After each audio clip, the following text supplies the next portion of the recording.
tomorrow, so this is Monday tee off, just quietly, there you go, Monday tee off. But we're going to go out there, so starting tomorrow we're going to see the course a week before it's being played. Here we are for the Monday tee off. About bloody time. I'll put that at the start. Oh, all right. Yeah, cool, so we're still going. Alright guys, here we are, Kooralbyn Valley Golf Club, Golf Course, Ramada, Kooralbyn Valley. Yep. We're basically down here to do something, so starting tomorrow is going to be Kooralbyn. We haven't been down here for nearly 6 months, but it's been a bit over a year since we were first here. Yep. And we just kind of, yeah, bloody oath it does, but we just want to see the progression because they've got the Pro Am coming up next week. Yep. So the 3rd and 4th of October, which is a Tuesday and a Wednesday. Yep. At the moment there's like 66 pros that have entered. I think Macklin's entered as well, or entering or entered. So, you know, if you want to see James come down and do that. But basically, come down. So this is what we're trying to promote a little bit to get as many people down here as possible. There's still a few spots available to come to the Pro Am. So like I said, 2-day event, cheap rates in the hotel. Yep, there's package deals and all sorts of stuff. And look, I think a lot of the pros are staying here as well. So like atmosphere-wise, it's going to be pretty damn good. Yeah, no, it'll be good out here. So you're going to have a few pros that might shoot 80 out there that get on the sauce and you can do the same thing. So I think it'll be a very, very interesting Pro-Am. I'm not going to make it, which is disappointing. I'd be a waste of time out there as well. I'd shoot 90. Oh, who knows? No, but look, so basically tomorrow, so this is Monday tee off, just quietly, there you go, Monday tee off. But we're going to go out there, so starting tomorrow we're going to see the course a week before it's being played. Here we are for the Monday tee off. About bloody time. I'll put that at the start. Oh, all right. Yeah, cool, so we're still going. But yeah, we're just seeing what the course is going to be like out there tomorrow. So we're going to film it tomorrow. It's going to come out tomorrow. So this is Sunday night. Yep. This is coming out on Monday night. Yep. And then on Tuesday is going to be the first part of we'll get out there and have a look, see what it looks like. And exactly right. So mix it in. From where it was originally to where it was last time to hopefully now just before the Prime, it should be perfect. It should be awesome. Yeah, no, it should be good. It should be in good nick. Be good to see how the greens are rolling. And exactly right. Give you a good idea of what it'll be like for the Pro-Am. Exactly right. So like I said, if you haven't, come down. If you haven't yet, sign up, come down, 2-day event, stay here, enjoy the atmosphere. It's good. It's looking nice. It's looking beautiful waterfall. They put a few lights. They put some nets on over here. Over in the range. The driving range. So we're going to walk around. So for the Monday tee off, we're going to ask some questions. We're going to chip around, hit some balls. So we're going to go on the range. We're going to have a chip up near the swimming pool. Maybe back in Richo's bedroom. But we'll. Jeez. But we'll go around. We'll show you a few things and just have a chat. Monday tee off. Yep. Beautiful. Beautiful. All right, guys. So here we are at Kooralbyn, and we're on the range. Yep. We're going to hit a few balls while we're having a chat. But again, like we said before, get to the Pro-Am. If you're in the area, want to play a 2-day event, maybe even play with James, come and play the Kooralbyn Valley Pro-Am. Packages available. Yep. Now, what do we have? Stradbroke. We're at Stradbroke. North Stradbroke. North Stradbroke Island. Thank you to Andrew Humble. Andrew Humble's a brilliant guy. Yep. I posted a photo of us the other day. Myself, you, Kieran and Andrew. Yep. He's a likeable, lovable sort of dude. Yep. Like he was having a chat to us most of the day when we were having lunch. Just after we were filming everything, we had a chat to him. Andrew was brilliant. Yeah, a good spot out there. Andrew dropped us back at the barge. Yep. Andrew took us from the barge. His father-in-law helped us out as well and had a chat to us the whole time that we were standing there, so waiting for the barge. So really, really good. You want to hit a few? Good spot. Yeah, you want to hit a few? I'll tell what I thought of Stratty now. As you can tell, Richo won quite easily. The handicap of 10, I don't know how he's off 10, but he is. Anyway, the golf course is not overly short. Oh, the shot's like that, why not? It's not overly short. I mean, there's a couple of short holes, but there's a couple of holes that move a lot, and you've got to hit a couple of good tee shots. And I think it's sort of saying hitting driver all the time. Was that good as well? Here, do you want to hit the MP18? They're going straight. Yeah, you hit the MP18. It's very sandy. That's really what you would expect. It's a sand island. Of course, at the moment, even here, it's quite brown. We still haven't had any bloody rain, and we certainly need it. Oh! They're yours now. You can have them.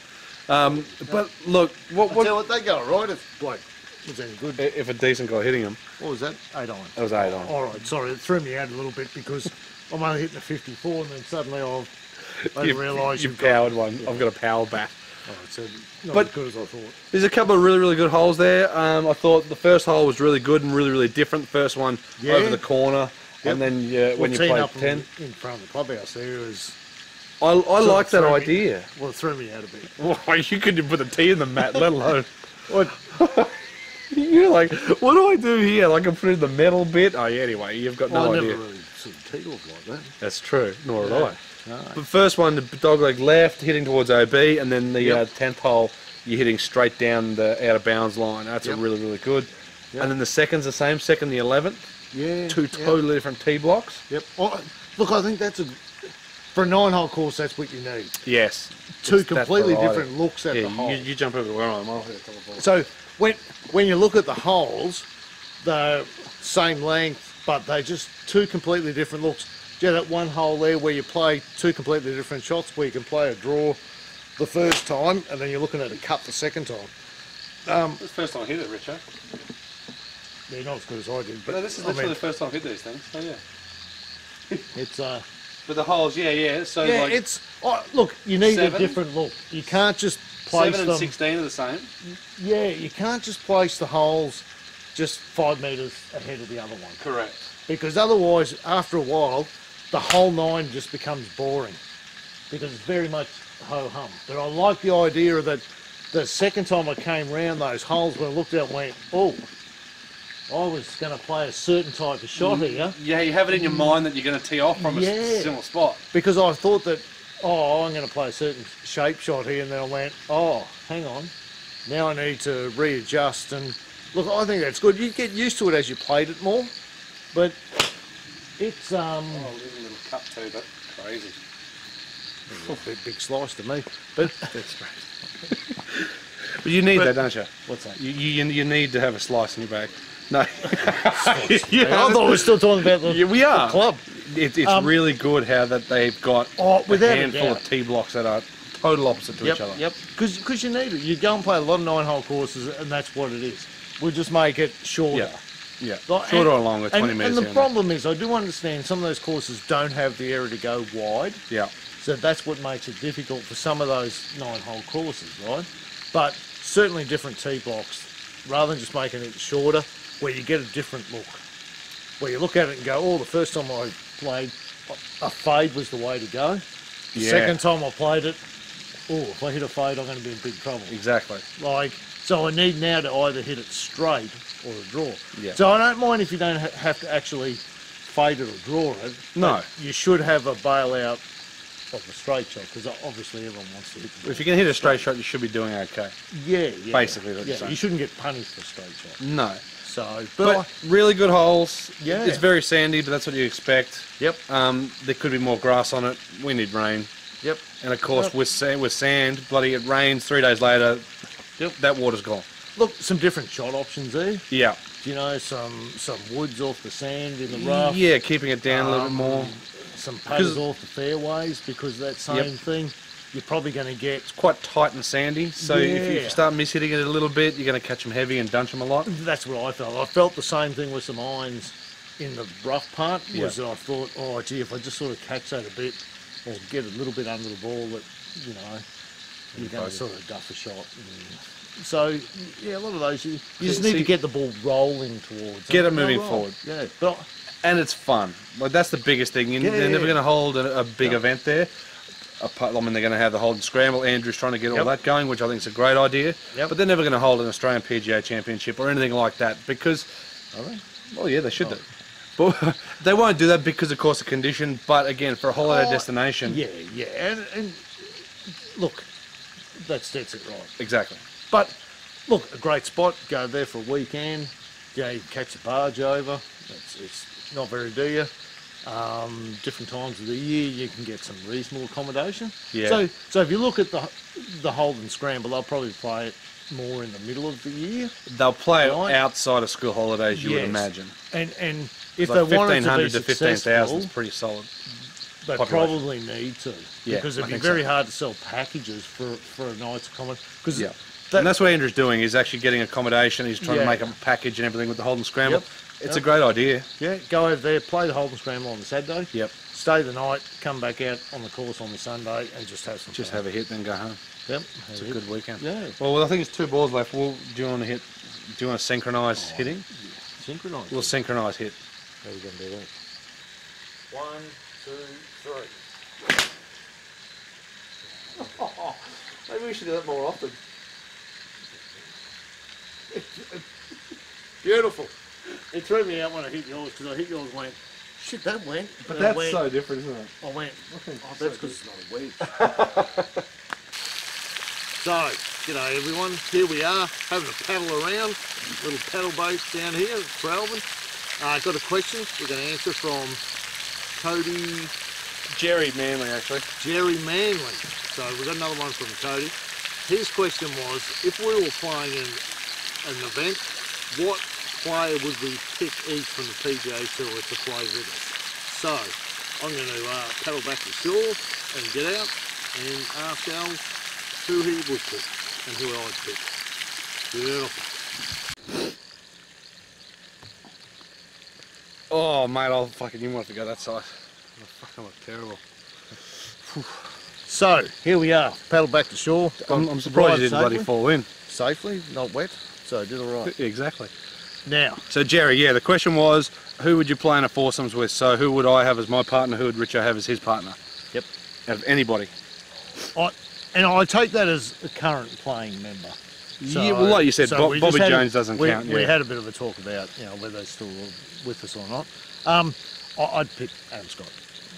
Adam Scott. I need the length off the tee. It's a great ball. Look, he's still got one of the most beautiful swings I've ever seen. Yeah, If I exactly could right. swing a golf club like anyone, I look in the mirror and mine looks nothing like his. In reverse, maybe. Even in reverse, it still doesn't. To me, he's just always had a beautiful swing and Yeah. hits the ball really well. He does. And I could cover for his putting. True. So I think Scotty, I think he's got tremendous game. I think he does. I think, Yeah. I don't know, who would I have? I mean, Tiger, but okay, Tiger's not playing. Yeah. So yeah, let's say no. Brooks Koepka. Yeah. I'm a big fan of Brooks Koepka. Yep. I don't blame him, mate. He's got a good solid game. Exactly. I mean, he bombs it. He seems like a pretty decent sort of bloke. Yeah, right sort of bloke. And I think you would bring him down as well. I think you might think he could be somebody, but then let's say something happened, you hit a sprinkler head twice and hit it within 20 metres of him, he would never live it down. Yeah, look, the other boys. Comment below on who you would choose in your foursome, or sorry, who would be your playing partner. Look, I'd pick Scotty. Maybe next after that, maybe Kevin Kisner, yeah, you're right. Hey, we can share Kevin Kisner, so there we could have a 5. Yeah, we could have a 5. But yeah, because look, he seems like a good sort of dude too. Yeah, because it's a combination of both, isn't it? Yes. Like who you feel that you'd like in to... regards to a game, you want to have somebody you're going to enjoy their game and go, wow. And enjoy the company. You need the company too. You don't want to be with someone and walk away and go, yeah, that was a waste of time. Not really enjoyable. Yeah, exactly right. So, because in the end, that's what golf's about. Fun. Yep. Yeah. And if you look at those boys on the tour, some of them are very good friends because they did college golf together, so a lot of them played together. So, and that shows through. You can certainly pick out the boys that have who've been together for a while. Yeah, who have played together, come through the same system together, and very supportive of each other. So, the Aussie boys always tend to stick together. They do. So, and President's Cup coming up, so that'll be interesting too. Yeah, it is too. I was going to say like Paul Casey, because he's leading at the moment, but Paul Casey to me seems quite bland. Very, very good golfer, huge forearms and all that, but yeah, I don't think he'd be. It's probably fun, but maybe his demeanour in a golf course is his job, so maybe he takes it that way. But I said Kisner, Koepka, Scotty's a bit more relaxed, but you kind of see, like I see Kisner and Koepka being very, very relaxed about things, like pretty easy going. Yeah. Might snap a club or two if they get a bit angry, but... Oh, mate, once they saw my swing, they were keeping laughing. Yeah, that's true. Thanks for the question, Jerry, but make sure everybody comments on who their playing partner will be too. And we're going to go maybe to the pool and we'll answer some other questions. Yeah. With or without clothes. Who knows? All right, Cody Jones. We're going to ask Cody Jones a question because it's really, really quick, really, really easy. Yep. Question for next week, boys. People seem to change their wedges like underwear. Why? Yeah, I was a bit surprised because I didn't see that people change their wedges as much as drivers and putters. Yeah, I kind of feel like drivers and putters are probably the two, but more so than wedges. Yeah. So I don't know. I don't know if you've got friends that change wedges a lot, but I look at the people that I know, you know, I think Dan and Russ and myself. No, you just keep stuff forever. Pretty well. Like, you could... Because I feel a little bit like a putter. If they're working, you're very reluctant to change it. Yeah, and that's the thing. You certainly Like, want to keep something that works, don't you? Yeah. So if you know, as where, you know, driver goes off the boil a bit and stuff, when you're going, well, and new technology comes out. Yeah. More forgiveness, a bit more length. So people sort of tend to change those. Putters, you can fall in and out of love with a putter very easily. You seem to be putting bloody good, so... Yeah. Well, look, a lot of people will keep a putter for years and years. David Graham. Yep. Bought 2 putters in the 60s. Yep. Liked either a heavier or lighter one more than the other, and has kept it ever since. Yeah. So more than happy with it. Wedges, yeah, look, maybe all the grooves wear out and stuff, but I think too many people change things where, like, almost never, like, you're not going to wear stuff out that easy. For most amateur golfers, you're not going to... No, I would have thought that it would take a fair bit to wear your wedges out. Would you not? I agree. Not agree? I do agree. Like I got some old rack wedges at home, and the grooves on them are still fine. Yeah. And I don't know how old they are, but 2000s-ish. yeah, so they're reasonably old, but How I know about, that how about we move on? We'll ask another question. Yep, We might even jump in the pool this time. Jeez. I'm gonna Because fill the water it first. looks back here. It looks good back here. One more question. We've got Graham Arnott's question, and then we're going to move on to wrapping up the show, because you already know what's coming next. And it's Kooralbyn. Yep. And a swim. Alright guys, so I'm in the pool. Richo's having a bit of a sook. It's a little bit too cold. or don't slip in. Are you alright? Yeah, I don't want to get my pants wet. Alright, so question is from Philip Jones. He goes, congrats on the 5,000. Congrats, sorry, we can't get that light further over, so there's some shadows. Congrats on the 5,000. Look forward to each and every video every day. Another question for the Monday show. As a very novice golfer, I was wondering, what should a decent fitting entail? When I purchased my last set of clubs, I was practically given a few clubs, put in the net, and asked which one I liked. Once he came back from talking to somebody else, didn't actually feel like I was fitted at all. Look, at the very least, from a fitting point of view, you could have a fitting done within a couple of minutes. Like literally, like it's like an A and a B type fit. Like a B type fit would be how tall are you, what's your arm length, your wrist to floor, your knuckles to floor, whichever way some of the manufacturers do it. Gives you a basic idea of length of shaft. And then get that length of shaft, especially depending on your budget. This is where it's quite hard to fully fit properly. But you get the length of shaft, and then you get the right lie angle, hit a few balls, whether it's off a lie board with some tape, or you draw lines on the balls and do it a bit more dynamically. That's your basic B fit that's done. For some, often with more money comes a better fit. So you do that as a basic length. Always get your length first and your shaft, then you do the lie angle last. So basically then you'd go through a few different heads, see what suits, something that might be a visual. But from what he's done, Philip, and just told you to hit a few and, you know, like them or not, yes, you probably haven't been fit, but you certainly found something that you like better out of, say, 3 or 4 clubs than what you have out of not trying them. And that's true. Look, I think you need to take in with you what you're after as well. That's right. So obviously budget's one. Budget's a big one. Because there's no point me coming in going, mate, I need a new set of clubs, and you go, oh, we got these and they're shit hot, they're $1,500, and I go, yeah, mate, I don't have $1,500. I only want to spend $800. Well, that's right. So you're going to be, unless you might be narrowed in what you can get anyhow. And that's the thing. You're certainly going to get to a point what you pay for. But somebody like Cool Clubs or Pure Form Golf and Golf Zero, we're kind of around where we are. they certainly are going to have a lot more shafts to try, some exotic shafts in your irons and your woods. Yep. And some of them have like a club connects, which one shaft can go into every other manufacturer's head. Yep. You know, so when you start paying for that, you know, that's like $150 an hour or whatever, but you are getting that fit. Yep. Oh, look, I think the main thing is those first couple of points, that you've got flex of the shaft, lie angle. Yep. And length. Like they are very important. Like literally today, I had a guy come in who had a fantastic set of clubs, got a set of ping Gs. Yep. They were plus half an inch, regular flex, which is what he would be anyway, in the G. And I've literally given him his club. We've hit some just face tape, hit 6 shots, and you could see about 5 different shots across the face. I gave him a standard length, so half an inch shorter, same lie angle, same everything, same shaft, exactly the same in the pings in the G, just half an inch shorter. And he hit 5 balls, and you can only see 2.5 balls. Yeah. So and they were all around the middle. So the other one was spread across the face. So length is very important for how consistent you hit it on the face and where you hit it. Yep. Yep.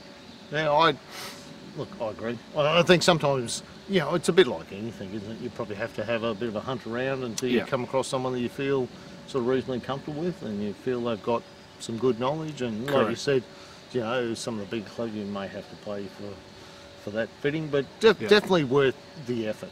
It certainly is, but again, it depends on your budget, then it depends on everything else. But at least, like I said, Philip, at least you got to have a bit of a hit with a couple of different clubs, and you liked one out of the 3 or 4 that you tried, so that's a good start. See, the thing I like these days with so many different clubs offering some stuff is that you could buy a set second-hand.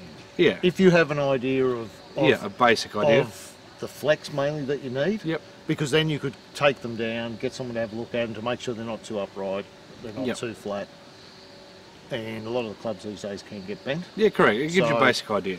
At least that way you can sort of adjust it from there. But you know, even if you have to pay what, $100 or whatever to get it done. Yeah, exactly. Probably worth it in the end. It certainly is. Like even that half an inch changed everything. So last question, we'll do it here instead of moving around. But again, guys, my knees are playing up. Just move back a little bit, mate. Yeah, there we go. Yeah, I'm the one down here. It's hurting me even more. So this has come from Graham Arnott, right? So he was saying one of the great debates that divides the golfing community. My thought is this: why do so many golfers enslave themselves to scoring and playing every shot regardless? I know competitions have their place and they're played strict accordance to the rules. However, when it's a social round, why don't you give yourself a decent lie, so you don't seriously duff a shot, out of bunkers if you struggle out of bunkers, right? Yeah, so basically golf's meant to be fun to a point. Of course you still got competition going on, to a point, but then why would you not just try to enjoy it? I think taking the kids out is a prime one. 100%. If the bunker's got a really steep thing, I let the kids have a go out of the bunker. Of course. Right? But obviously you're if it's really steep, you go, move it to a bit to the side, where there's a bit smaller lip. Lies, we do play on some courses here, especially in Queensland, that can be a little bit hard underground. Different times of year when you don't get a lot of rain. Yep. Right? So a lot of courses here play a preferred lie anyhow. Yeah, correct. So you're not really, even if you're playing in a comp on that course, you're not... Yeah, you're not almost just playing it as it lies. Well, you're not cheating anyhow. No, because it is they part have of a the comp card rules. length and stuff like that. Do you know, the same thing with the kids or for a social round. Do you know, if I went out with Russ and we're just playing 18 holes for a bit of fun, if his ball's up against a tree root, do you know what, mate? Move Stuff him, Russ, you keep it there. No, I mean, but yeah, you're right. What is the point of breaking his wrist, breaking his clubs over a tree root? Because ultimately in the end you go home, oh, geez, my wrist is sore, I broken golf club. Yeah, that's what it's about. So, you know, I do understand, like as Graham was saying, like with competitions, like I said, we talked about this earlier. So you and I, US Open, playing it, mate, you have an air swing, bad luck, that's one. That's one, exactly. But, do you know, with kids... or social, it's a bit relaxed, and that's why, to me, the rules, there should be 2, almost an amateur rule. Yes and no. I mean, it's where do you stop it? So even me saying that's right, but it's wrong. Yep. But certainly when you first start playing, understand the rules, understand it, but then you you know, I okay, think an that's air swing what- shouldn't count or something. And like that's what I like to enforce with the kids. Yeah. So to stand on the first tee, they have an air swing, right? Do you know what? Well, you in know, that golf, would be, yeah. that would be classed as one shot. But hey, don't worry about it. Let's just hit on it. It's the same thing. You know, look, you would have to play this out of the bunker, but do you know what? It's 10 foot tall. and Exactly. mate. I wouldn't get it out. So No. I wouldn't expect your kid old did. child to get it out. Comment below on what you think, because I tend to agree with Graham, at least for the beginnings and a lot of social stuff. Yep. It should just be fun, Yep. because know- it keeps people in it. Wade and I have played golf for over 10 years, right? And except on this show, when we're playing against each other, or the Holden Scrambles, Yeah. we have never scored. Yeah. We don't even take a scorecard out. Or sometimes we might take a scorecard if we want the map on the back, Yeah. right? So we can see where the holes is. Never scored, just go out. We have a fair idea of how you've played. That's right. If you want to look back, I'm sure you can remember it, or at Yep. least most of it. So Yep. it gives you, but you know in yourself whether you've played good or bad, or to what you Course want to it play is. to. Yep. So we just go out and enjoy it. Hit Beautiful. balls, have fun. That's it. And that's what everyone should be doing. Exactly. Getting out, Just ripping in, just having ripping in, fun. ripping in. Guys, Having yeah, fun. comment down below on who your foursomes partner or your PGA partner would be, Yep. and what you think of this rule that Graham. I agree with what Graham said. So thanks for sending in, guys. More questions would be fantastic. But again, we're here at Kooralbyn at Ramada, where a lot of the pros are going to be staying next week. Come down to the Pro Am, guys. If you're in the area, there's still a week to book in and get here. Big atmosphere. Like I said, Jimmy's going to be here. Tomo's going to be here. Jeff Thompson. Peter Senior. There's going to be a lot of guys here. I want to be here to see Jimmy. Jimmy. He'd probably sign some autographs. Actually, if you want. somebody did say, Jimmy was saying, we'll sign off after this. Jimmy goes, I was out of the pub, I was smashed, and this guy come up to me and he goes, man, I know who you are. You're James Macklin. You're from Aussie Golf Review. Mate, can I buy you a drink? And he reckons he bought him bloody 6 drinks. I'm just like, where's my 6 drinks? took John Daly till he won his first major. Exactly right. But guys, thanks for checking out the video. Come and have a bit of a look at Kooralbyn if you haven't already been here. Enjoy the vlog to come just prior to the Pro-Am. And if you've got a couple of days off, on the Tuesday, Wednesday next week, October, 3rd and 4th of October, get down and play in the Pro-Am. Yep. Cool guys, thanks for checking out the video. Like, share, subscribe. Thanks Richo. Let's go for a swim. Thank you. See you guys.